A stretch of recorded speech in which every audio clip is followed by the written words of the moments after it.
Picture a locked wooden box, 18 inches deep, 8 feet long, 3 feet wide, slats along the sides like the bars of a crib built for an adult. A hinged lid on top, fastened shut from the outside. Inside, a patient waits in the dark, unable to sit up, turn over, and do anything but lie still until someone on the other side of the wood decides to let them out. Doctors called it a bed. Patients called it something closer to a coffin. History would come to call it the Utica crib, and for decades it carried the name of the hospital that built it into asylums across 2 continents. But here is the part that makes the story stranger than it first appears. The hospital that invented this device was not founded by men who wanted to punish the mentally ill. It was founded by men who believed with real conviction that chains and dungeons were a moral failure, and that kindness, sunlight, and dignity could do what cruelty never had: heal the mind. The Utica State Hospital, formerly known as New York State Lunatic Asylum at Utica, opened its doors in 1843 as a bold experiment in compassion. How did an institution built to end restraint become famous for inventing one of the most unsettling restraints in American medical history? To understand that contradiction, we have to go back to the beginning, to a country that had almost no idea what to do with the people it called insane. Chapter 1. A New Idea for the Mind. At the turn of the 19th century, America had no real answer for mental illness. Families who could not manage a struggling relative had few choices, and none of them were good. Some people were kept locked in attics or outbuildings by their own households, hidden away out of shame or fear. Others ended up in almshouses alongside the poor and the sick, or in jails alongside criminals, simply because no other institution existed to hold them. In these settings, a person experiencing a genuine mental health crisis might spend months or years housed alongside debtors, the destitute elderly, and convicted offenders, with no distinction made between illness and criminality. Chains were common, so were whips, cold cells, and starvation used as a means of control. The prevailing belief was that madness was permanent, incurable, and possibly even a kind of moral corruption, which meant that confinement was the only reasonable response. A physician named Benjamin Rush, often remembered as the father of American psychiatry, had tried to push the country towards something more scientific. In 1812, he published the first American textbook on mental illness, arguing that diseases of the mind deserved the same medical seriousness as diseases of the body. It was a start, but the asylums of Rush's era were still built around restraint first and recovery second.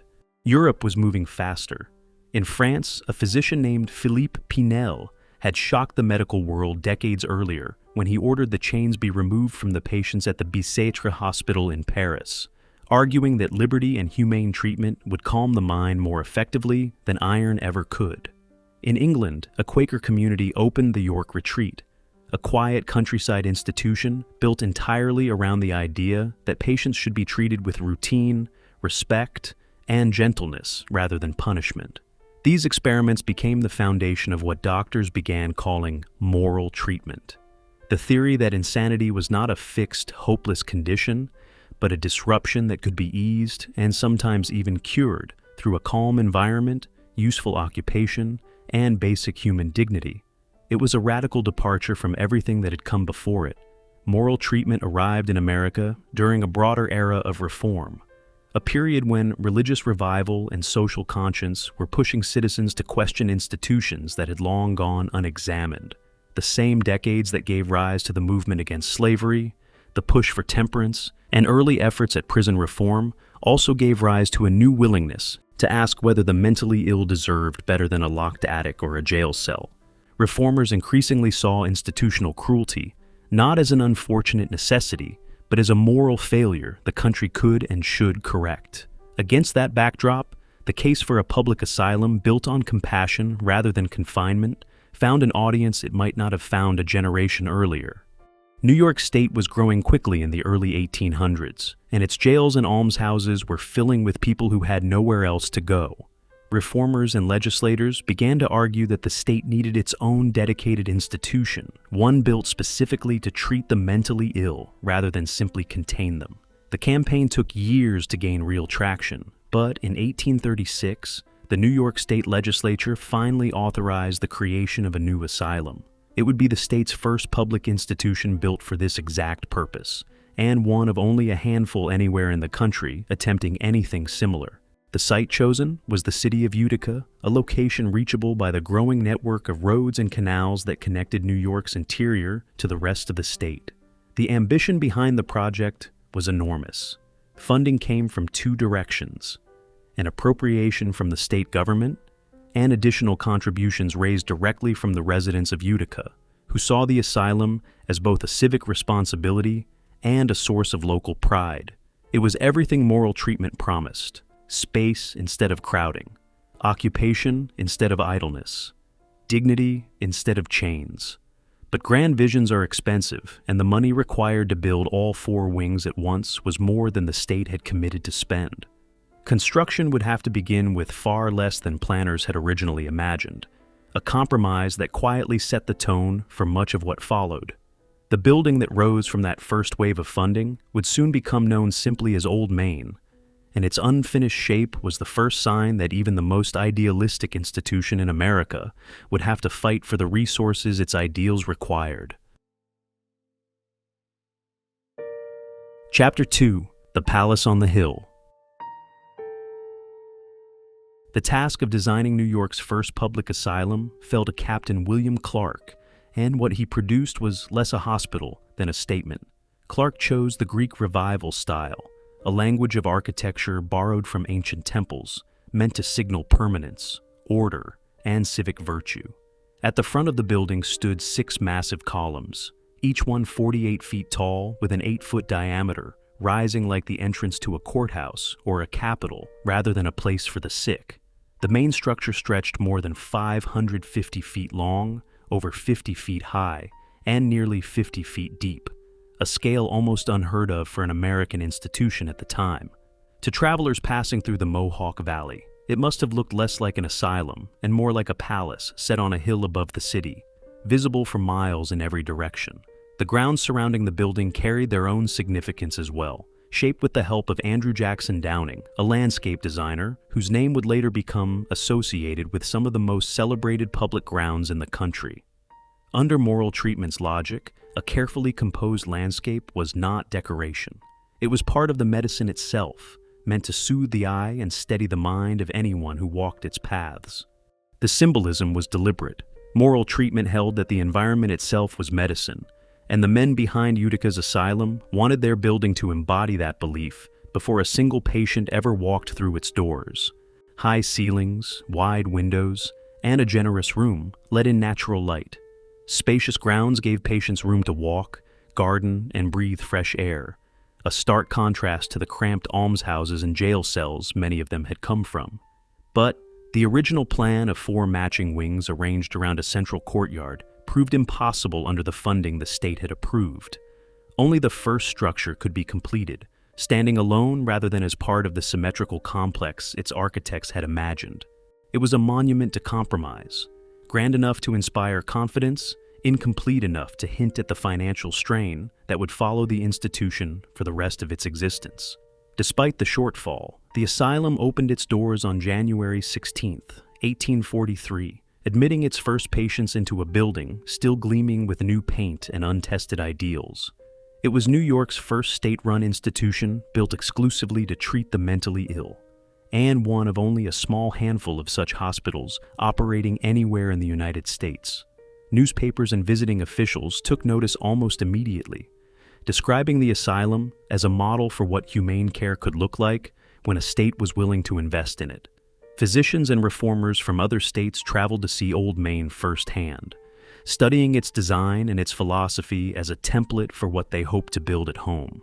In the years that followed, the hospital's influence rippled outward. Its combination of scale, light, and purposeful architecture helped shape what would later become known as the Kirkbride Plan, a widely adopted approach to asylum design that placed similar institutions in states across the country.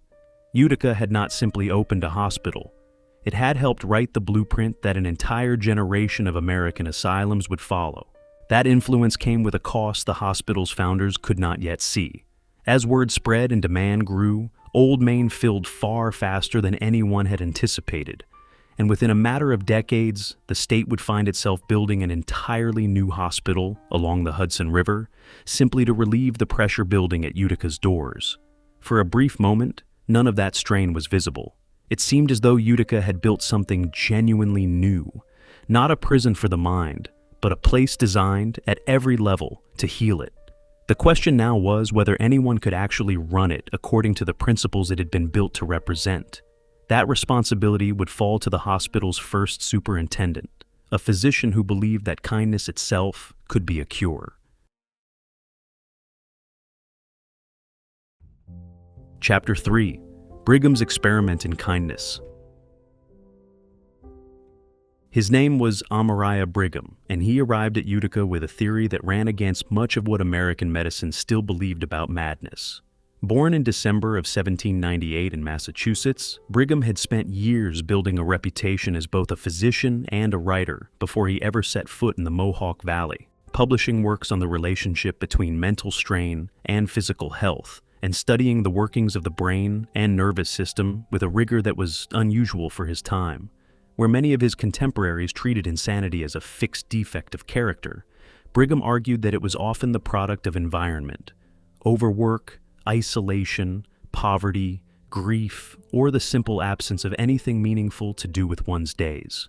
If a bad environment could break the mind, he reasoned, then a good one might help repair it. It was a hopeful, almost radical idea for its time, and Brigham built the daily life of the asylum around it. Labor, he believed, was the most essential of all curative tools, not labor as punishment, but labor as purpose. Patients who were able were encouraged to work in the hospital's gardens, tending vegetables and flowers under the open sky, instead of sitting idle in a locked ward. Others took up handicrafts, carpentry, sewing, and needlework, producing goods that gave their days structure and their hands something useful to do. Brigham introduced an annual fair where patients could display and sell what they had made, turning quiet daily labor into a small public celebration. The very first fair raised $200, money that went toward expanding the hospital's library, purchasing musical instruments, and building a greenhouse, investments in the same philosophy that had inspired them. That beauty and stimulation were not luxuries for the mentally ill, but part of their treatment. Perhaps the clearest expression of Brigham's approach was a publication called The Opal, a journal written, edited, and printed entirely by the patients themselves. Over the better part of a decade, contributors filled thousands of pages with poetry, essays, political commentary, and reflections on their own experiences of illness and confinement. It was an extraordinary thing for its era, an institution allowing, even encouraging, the people inside it to speak in their own voices about liberty, restraint, and what it felt like to be labeled insane. In a period when the mentally ill were routinely stripped of any platform to describe their own experience, the Opal stood as a quiet argument that patients still had something worth hearing. Brigham's ambitions reached beyond the walls of the hospital itself. In 1844, he became one of the founding members of an organization that would eventually grow into the American Psychiatric Association. And that same year, he launched the first English-language journal devoted entirely to mental illness, the American Journal of Insanity. He served as its editor, printing it in the hospital's own print shop, using the publication to share Utica's methods with doctors and reformers across the country. Brigham had been writing on questions of health and the mind for years before Utica ever opened its doors, publishing studies on the relationship between religious excitement and physical well-being, an account of epidemic cholera, and, closer to the work that would define his career, an inquiry into the diseases and functions of the brain, spinal cord, and nerves. That body of work gave him a reputation as a serious medical thinker well before he ever took charge of an asylum, and it shaped the confidence with which he approached his experiment at Utica. For a brief window in the 1840s, the asylum at Utica was not simply following the principles of moral treatment, it was helping to write them, testing gardens and workshops and patient newspapers against the older world of chains and locked cellars, and finding that compassion seemed to work. But Brigham was also a realist, and he understood that some patients could not be managed through gardening and handicrafts alone. It was this same commitment to humane treatment that would eventually lead him toward the invention for which Utica became most infamous. Convinced that the chains and straitjackets still used elsewhere were cruel and outdated, Brigham began searching for something that might restrain a patient in crisis without resorting to iron. What he settled on would become the very symbol of everything moral treatment had promised to leave behind. Chapter 4. The box meant to save lives. Brigham did not invent his restraint device out of nowhere. Across the Atlantic, a physician named Dr. Aubanel at the Marseille Lunatic Asylum in France had already experimented with an enclosed bed designed to hold an agitated patient safely without chains or a straitjacket. Brigham studied the concept and adapted it for use at Utica, reshaping the design with wooden slats along the sides that gave it the appearance of a crib built for a full-grown adult. The finished device was 18 inches deep, 8 feet long, and 3 feet wide. A thick mattress lined the bottom.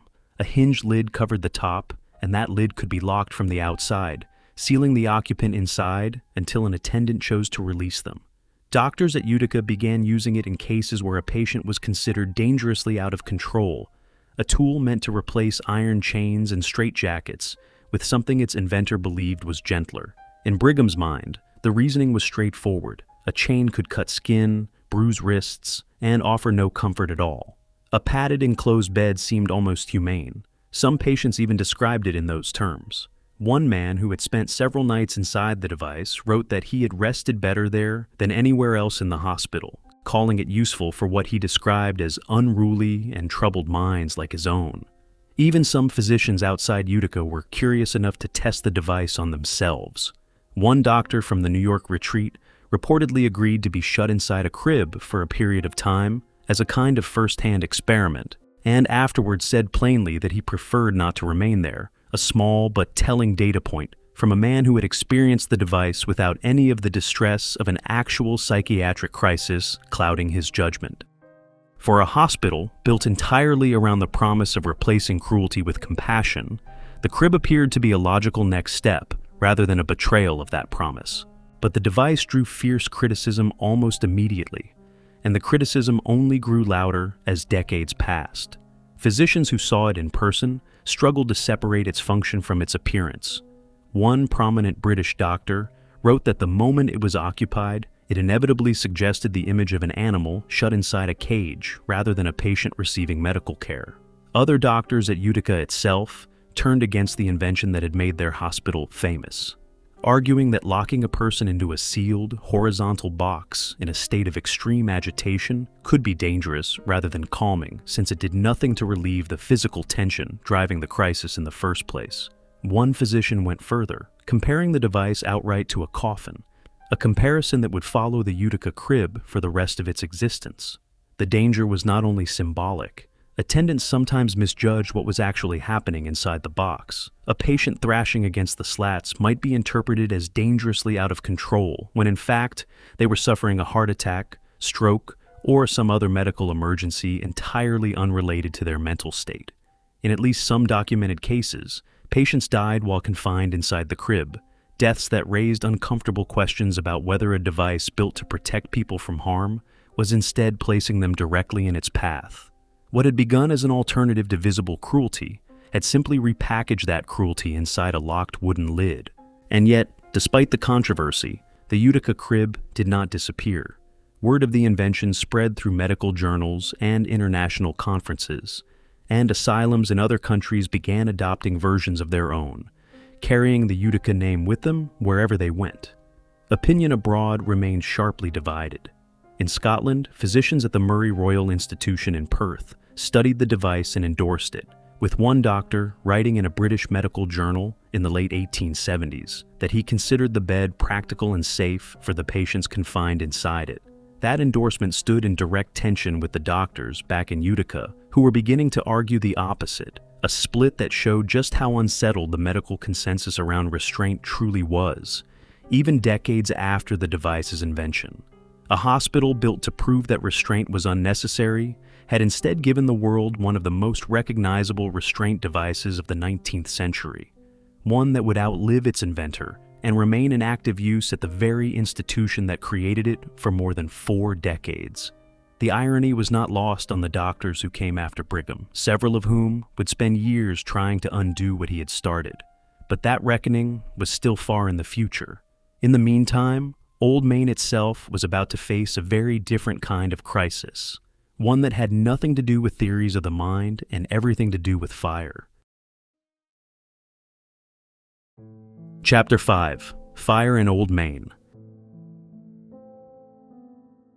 By the early 1850s, the hospital that Brigham had built into a symbol of enlightened care had also become something more fragile than anyone wanted to admit. A wooden-framed institution filled with hundreds of people who could not easily save themselves in an emergency. That fragility was tested in 1852, when a fire broke out on the first-floor stairway of Old Main. Flames spread quickly through the stairwell and into the surrounding structure, threatening a building packed with patients, many of whom depended entirely on staff to guide them to safety. Attendants and doctors moved through the smoke and confusion, working to evacuate the wards before the fire could reach them, and by every account, the effort succeeded. Not a single patient lost their life in the blaze, a fact that spoke to the discipline of the staff even in a moment of chaos, and a fact that stood in sharp contrast to how such an emergency might have unfolded in one of the crowded, poorly staffed almshouses the asylum had been built to replace. The same could not be said for everyone who responded to the emergency. A firefighter and a doctor, both working to salvage records, equipment, or belongings from inside the burning building, lost their lives in the attempt. Their deaths were a grim reminder that even a fire contained quickly enough to spare the patients could still claim victims among those trying to protect the institution itself. By the time the flames were finally extinguished, the entire center portion of Old Main lay destroyed, a gutted core at the heart of the building that had opened less than a decade earlier as a monument to a new kind of care. The story took a stranger turn only 4 days later, when a barn on the asylum grounds caught fire as well. Investigators quickly zeroed in on a man named William Spears, a former patient who had also worked sporadically at the hospital and had a documented history of arson. Under questioning, Spears admitted to setting both fires, explaining that his motive was anger at a supervisor rather than any broader grievance against the institution. It was a deeply unsettling detail for a hospital that prided itself on rehabilitating troubled minds. One of the very people the asylum had tried to treat and employ had turned that access into an act of destruction. Spears was arrested and held accountable. But the damage to Old Main's center section could not be undone with an arrest alone. Rebuilding began in the aftermath, and within a relatively short span of time, the damaged core of the building was restored, its Greek Revival facade patched back together so that visitors passing along the road above Utica would have had little sense of what had happened inside. The work required rebuilding not just walls and a roof, but the very heart of the institution, the offices, common rooms, and central passageways that connected one wing of patient wards to the other. The hospital's leadership treated the fire much the way Brigham had treated every other setback, as a problem to be solved through effort and resolve, not as a reason to abandon the larger mission.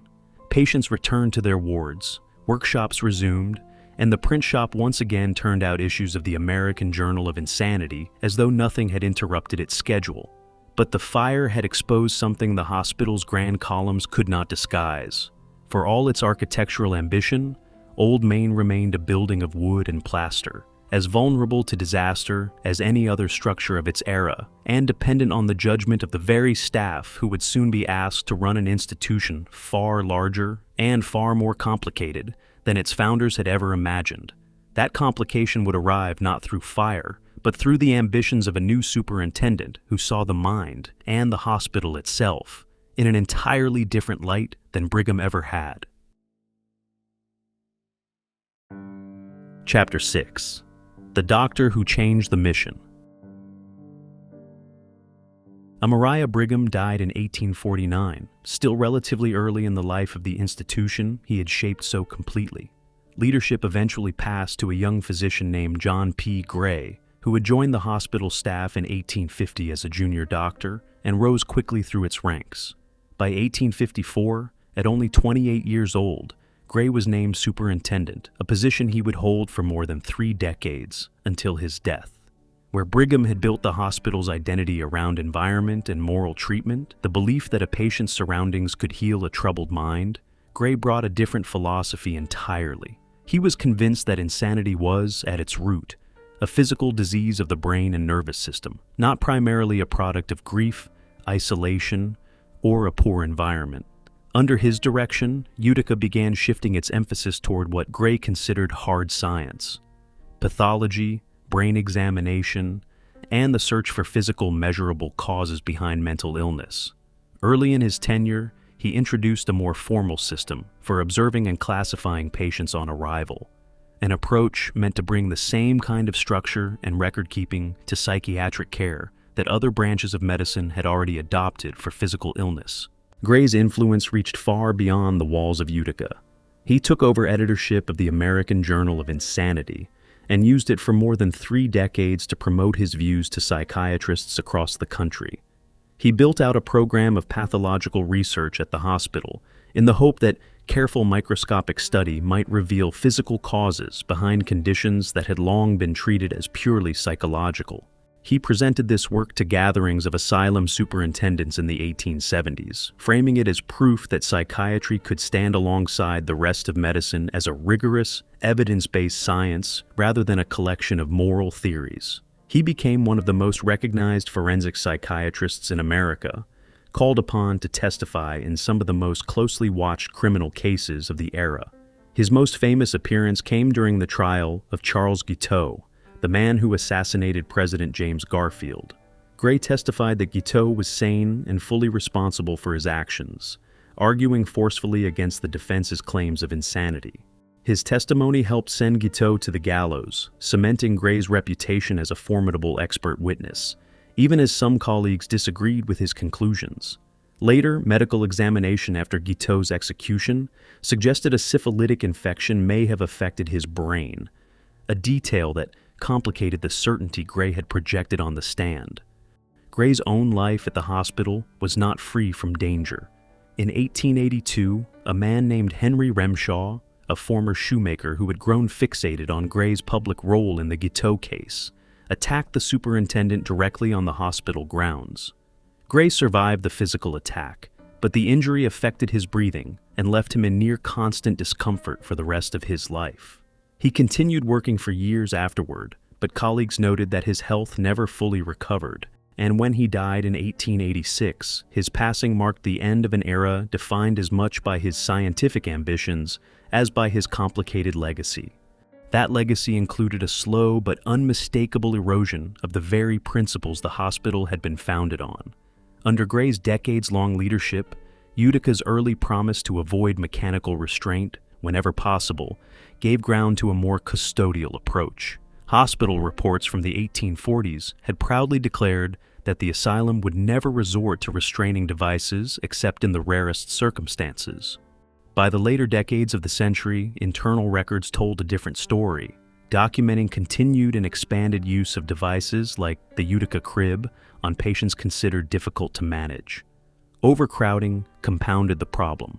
As New York's population grew, more and more patients arrived at Utica's doors, straining a hospital that had never been built for the numbers it was now expected to hold. What had begun under Brigham as a carefully tended experiment in dignity was becoming a sprawling institution focused on containment and scientific observation, rather than the individualized moral treatment its founders had envisioned. It was into this changing environment, one increasingly defined by overcrowding, institutional authority, and a hardening medical establishment, that one of Utica's most consequential patients would soon arrive. She had not come seeking treatment for madness. She had come seeking help from a doctor she never even had the chance to see, and what happened to her afterward would expose exactly how far the hospital had drifted from the compassion it once claimed to represent. Chapter 7. Lathrop's Secret Institution. Her name was Clarissa Caldwell Lathrop, a schoolteacher from Rochester, New York, and in October of 1880, her family sent her to Utica under circumstances that would haunt American psychiatric history for more than a century afterward. Lathrop had grown convinced that someone was attempting to poison her, a suspicion her mother and sister dismissed as delusion.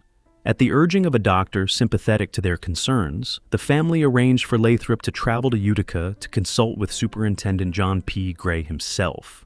But Lathrop never got the chance to see him. Upon her arrival, she was admitted directly into the asylum without the commitment papers legally required to confine a patient against their will, and held there as an inmate rather than a visiting patient seeking a second opinion. What followed was 26 months of confinement stretching from October of 1880 to December of 1882, during which Lathrop insisted, consistently and clearly, that she was sane. Her account described conditions inside the institution that stood in stark contrast to the humane ideals the hospital had been founded to embody. She was not alone in raising this suspicion during her time there. She maintained throughout her confinement that her original concern, that someone had been trying to harm her, was not a delusion at all, but a genuine fear she was willing to have tested and disproven through evidence rather than simply dismissed. Her family's insistence that she was mentally unwell kept her locked away for over 2 years. Lathrop's case reflected a pattern that reformers of the era were beginning to recognize with growing alarm. Women who defied the expectations placed on them, voiced unwelcome opinions, resisted a husband's or family's authority, or simply became inconvenient, could be committed to institutions like Utica with remarkably little legal scrutiny. A family's word was often enough to have a woman confined indefinitely, regardless of her actual mental state. Lathrop was far from the only woman to experience this. Around the same period, another woman named Elizabeth Packard had waged a similarly public fight against wrongful institutionalization at the hands of her own husband, and together their stories helped illustrate just how easily the machinery of psychiatric confinement could be turned into a tool of control rather than care. Scholars studying this period have since pointed to Lathrop's and Packard's accounts as among the clearest surviving records of what women actually endured inside American asylums, precisely because both women survived long enough and fought hard enough to have their side of the story preserved at all. Lathrop eventually secured her release after invoking habeas corpus, the constitutional right that allows a person to challenge the legality of their detention before a court. She was ultimately declared sane by the courts and freed from the institution that had held her for more than 2 years without proper legal grounds. Rather than retreating from public life after her ordeal, Lathrop chose to speak. In 1890, she published her account under the title A Secret Institution, a book written in a novelistic style, but intended as a factual record of how the asylum had been managed during her confinement. Critics at the time were divided on its literary merit, but its impact on public awareness was undeniable, drawing renewed attention to the vulnerability of anyone committed to institutions like Utica without meaningful legal protection. Lathrop did not stop at writing her memoir. The public interest generated by her book helped lead to the founding of the Lunacy Law Reform League in 1889, a national organization dedicated to changing the laws governing commitment and confinement. Lathrop served as its secretary and national organizer, spending much of the remainder of her life advocating for stronger legal safeguards to prevent what had happened to her from happening to others. Rebuilding a life after such a long confinement was not easy. She found herself without a home of her own and dependent on the generosity of relatives, working to earn a living by collecting donations for a charitable society while teaching herself stenography and typewriting in the evenings after long days of other labor. In time, that determination paid off. She built a career as a court stenographer, a profession that gave her both financial independence and a front-row seat to the legal system she had spent years trying to reform. She died in 1892, only a few years after her book's publication, but her account remained one of the most detailed first-hand records of what Utica's shift away from Brigham's original vision could mean for the people caught inside it. Lathrop's story stood as a warning that overcrowding and institutional drift were not abstract administrative problems. They had real human consequences, measured in years of a person's life spent confined against their will inside a building that had once promised dignity above all else. Her case was part of a growing chorus of criticism aimed directly at the practices Gray's Utica had come to represent. Criticism that would eventually reach the very device that had made the hospital famous in the first place. Change would not arrive through public outrage alone, but through the efforts of doctors working from within the institution who had grown convinced that Brigham's invention had long outlived whatever good it may have once done. Chapter 8. The Crib Comes Down. By the 1880s, criticism of the Utica crib had grown from scattered objections into a sustained medical controversy.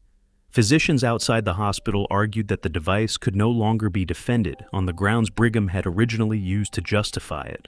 What had once been framed as a gentler alternative to chains now looked to a growing number of doctors like a different kind of cruelty wearing a more comfortable disguise.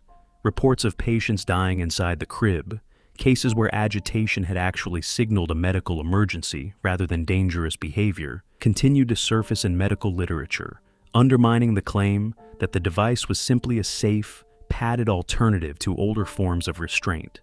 Opposition also came from doctors who had worked at Utica itself and had seen firsthand what confinement inside the box could do to a person already in crisis. Some physicians at the hospital argued publicly that the horizontal sealed position of the crib could worsen the very symptoms it was meant to control, restricting blood flow and increasing physical distress in patients whose excitement was already dangerously high. Others went further still, stating plainly that patients had sometimes died while confined inside the device. These were not outside critics unfamiliar with the hospital's daily operations. They were men who had watched the device used in practice and concluded that its risks outweighed whatever calming effect it was believed to provide. The push to remove the crib gained a decisive advocate in George Alder Bloomer, a physician associated with reform efforts at Utica during this period. Bloomer belonged to a newer generation of asylum doctors who had come of age during the very controversy the crib had generated, and who saw removing it not as a radical break from the hospital's mission, but as a return to the founding spirit Brigham himself had once championed. Working alongside colleagues who shared his concerns, Bloomer helped move the hospital away from a device that had been synonymous with its name.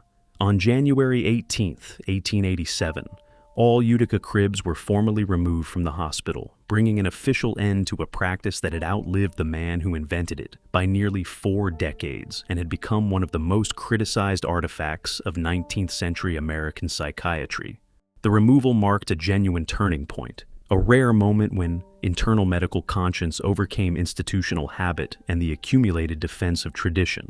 It also served as a quiet vindication of everything Brigham himself had once believed about restraint, that even a well-intentioned solution could calcify into something harmful if it was never questioned again. The device did not vanish from the world the moment it left Utica's wards, however.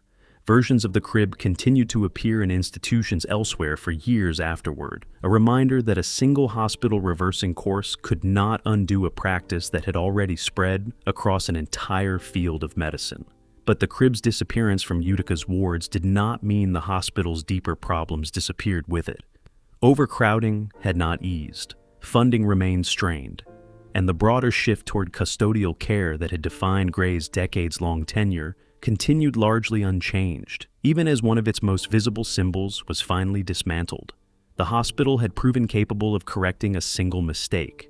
Whether it could correct the larger pattern behind it was a very different question, one that would define Utica's story for the better part of the century still to come. Chapter 9. The Long Decline.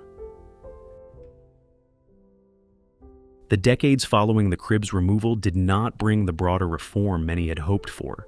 If anything, the pressures that had been building throughout Gray's long tenure only intensified. New York's population continued to grow, and with it, the number of people sent to Utica for care. The hospital that Brigham had designed for a few hundred patients, housed comfortably in spacious wards with room for gardens and workshops, was now expected to absorb far more people than its buildings, staff, and budget could reasonably support.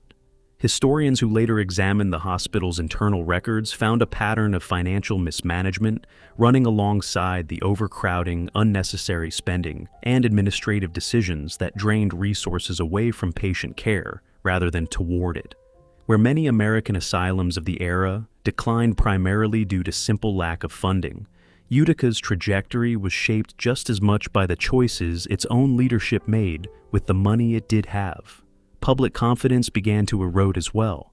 In 1884, an exposé published in a major newspaper detailed troubling conditions inside the institution, drawing public scrutiny and prompting investigations by New York State Commission in lunacy. The revelations did not result in the kind of sweeping reform that had followed the crib controversy. Instead, they became one more data point in a slow, grinding pattern: periodic public outcry, followed by investigation, followed by incremental change that never quite matched the scale of the underlying problems. Year after year, hospital administrators found themselves asking the state legislature for funding that never fully closed the gap between what the institution needed and what it actually received, a shortfall that only widened as the patient population kept climbing. The broader field of psychiatry was shifting as well, in ways that pulled institutions like Utica even further from Brigham's original vision. The rise of eugenics in the late 19th and early 20th centuries introduced a darker undercurrent into public discussion of mental illness, framing some patients not as people to be healed, but as a population to be managed, segregated, or prevented from having children of their own. At the same time, the emergence of Freudian psychoanalysis offered psychiatry a new intellectual direction that had little use for the older ideals of moral treatment, gardens, and patient-run newspapers. Together, these forces reshaped what asylums across the country believed they were for. Utica increasingly came to resemble the custodial institutions it had originally been built to replace: large, impersonal, and organized around long-term containment rather than active treatment. By the 20th century, the hospital's population had swelled far beyond its original design, at times housing well over 2,000 patients, within buildings never intended to hold anywhere near that number. Wards that Brigham had once envisioned as bright, spacious spaces for recovery became crowded dormitories. The individualized attention that had defined the hospital's earliest years gave way to a system focused on managing large numbers of people with limited staff and limited funding. Even as new psychiatric treatments emerged elsewhere, Utica remained locked into the custodial model it had drifted toward over decades, a pattern repeated across similar state hospitals throughout New York and the rest of the country. The strain had begun showing itself decades earlier than the 20th century. As early as the 1860s, Utica had already reached the limits of what its buildings could absorb, and the state was forced to look elsewhere for relief. New York eventually built an entirely separate institution along the Hudson River, north of the city of Poughkeepsie, largely because Utica alone could no longer serve the growing number of people the state needed to house. That new hospital would go on to house thousands of patients of its own, a pattern that repeated itself again and again across New York, as the state kept building larger institutions to relieve pressure on the ones that came before, rather than addressing the underlying question of what these patients actually needed. Utica had become simply the first link in a much longer chain of custodial institutions stretching across the state. The state itself began looking for alternatives. In 1911, New York purchased a large tract of land in nearby Marcy, intended eventually to house patients in newer facilities, better suited to modern needs. Utica State Hospital remained in operation for decades afterward, but the writing was already on the wall. The institution that had once stood as the most advanced facility of its kind in the country was gradually being outpaced by newer approaches to psychiatric care, its aging buildings and entrenched practices increasingly viewed as relics of a bygone era, rather than a model for the future.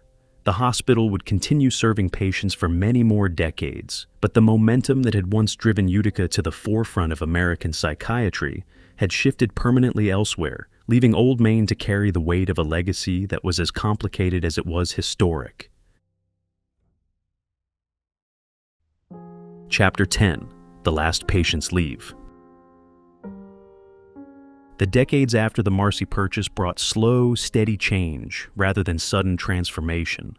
Utica State Hospital continued operating for most of the 20th century, adapting where it could to new psychiatric medications and treatment approaches that gradually reduced the need for the kind of long-term institutionalization the hospital had come to represent. Across the country, a broader movement toward deinstitutionalization was gaining strength by the mid-20th century. New antipsychotic medications, developed and refined starting in the 1950s, gave doctors a way to manage symptoms that had once seemed to require permanent confinement, allowing many patients to manage their conditions outside a hospital setting for the first time. That shift began to steadily empty wards that had been full for generations. Utica found its role diminishing as fewer patients required the kind of extended, in-house care the building had been designed around more than a century earlier. By the 1970s, the hospital's population had fallen dramatically from its mid-century peak. The final chapter of Old Maine's life as an active psychiatric facility arrived in 1977, when the last remaining patients were transferred to other care facilities better equipped for the treatment philosophies of the era. After more than a century of continuous operation, the doors that had opened in 1843 finally closed. The building that had once stood as a bold experiment in compassion that had weathered fire, controversy, scandal, and decades of institutional drift sat empty for the first time since its founding. Old Main did not disappear, however. Rather than being demolished or left to decay entirely, portions of the historic building found new purpose. In 2004, a portion of the first floor was formally repurposed to serve as a records archive and repository for the New York State Office of Mental Health, a quiet, administrative use for a structure that had once housed thousands of patients across its long history. The building was added to the National Register of Historic Places, recognizing its architectural and historical significance, and in 1989, it received the distinction of becoming a National Historic Landmark, a formal acknowledgement that Old Maine's story remained an important part of American medical and social history. Local historians and researchers have continued to study its records in the decades since, working to piece together a fuller picture of what daily life inside its walls actually looked like across the more than a century it served as an active hospital. Today, the building still stands on the campus of what is now known as the Mohawk Valley Psychiatric Center, its towering Greek Revival columns rising above newer structures built to serve the region's continuing mental health needs. Visitors who pass by can still see the 6 massive columns that once signaled permanence and civic virtue to travelers arriving in Utica nearly 2 centuries ago. The wards that once held patients, doctors, attendants, and, for more than 4 decades, the crib that bore the hospital's name, now largely sit quiet, their original purpose folded into memory and archive rather than daily use. What remains is a building that outlasted both its founder's optimism and his successor's compromises, a physical record of an institution that tried to answer one of medicine's most difficult questions: how a society should care for minds it does not fully understand. Chapter 11. What the Columns Still Ask of Us. The story of the Utica Crib is the story of the entire institution that created it, compressed into a single object. It began as an act of genuine compassion, a doctor's attempt to replace chains with something gentler, and it ended as a cautionary symbol, a name borrowed by asylums around the world, for a device that patients and eventually the medical community itself came to see as its own form of cruelty. Brigham never intended to create a symbol of institutional harm. He intended to end one. That the two became so difficult to separate says less about any single person's failure and more about how easily good intentions can become harmful habits when they are never questioned again. Utica's larger history follows the same arc. A hospital built on the radical idea that kindness, labor, and dignity could heal the mind gradually came to resemble, under the pressures of overcrowding, underfunding, and shifting medical theory, the very custodial institutions it had set out to replace. John P. Gray's decades of leadership brought real scientific ambition to the study of mental illness, but also a slow retreat from the individualized care Brigham had championed. Clarissa Lathrop's wrongful confinement stands as a stark reminder of how easily an institution meant to protect vulnerable people could instead be used against them, particularly women who challenged the expectations placed on them by their own families. And the eventual removal of the crib in 1887 proved that reform was possible when doctors were willing to question the tools their own hospital had made famous. None of this erases what Utica also accomplished. It gave patients a printing press and a public voice through the Opal, at a time when almost no other institution would have considered such a thing. It pioneered ideas about environment, occupation, and dignity that would go on to influence psychiatric care far beyond its own walls. It employed doctors who eventually turned against their own hospital's practices when the evidence demanded it, a rare and important form of institutional self-correction. The full history of Utica State Hospital is neither a simple story of progress nor a simple story of cruelty. It is both at once. Today, Old Main stands quietly on its hill above the Mohawk Valley, its columns still visible, its wards mostly silent, its purpose reduced to paperwork and preservation rather than treatment. It asks anyone who learns its history to sit with an uncomfortable truth, that the line between care and control has never been as fixed as any single generation likes to believe, and that even the most well-intentioned institutions require constant scrutiny to keep from drifting toward the very harms they were built to prevent. The Utica State Hospital opened in 1843 as a promise that compassion could replace cruelty. Its full history, columns, cribs, fires, and all, is the record of how difficult that promise turned out to be to keep, and how much vigilance it takes to keep it.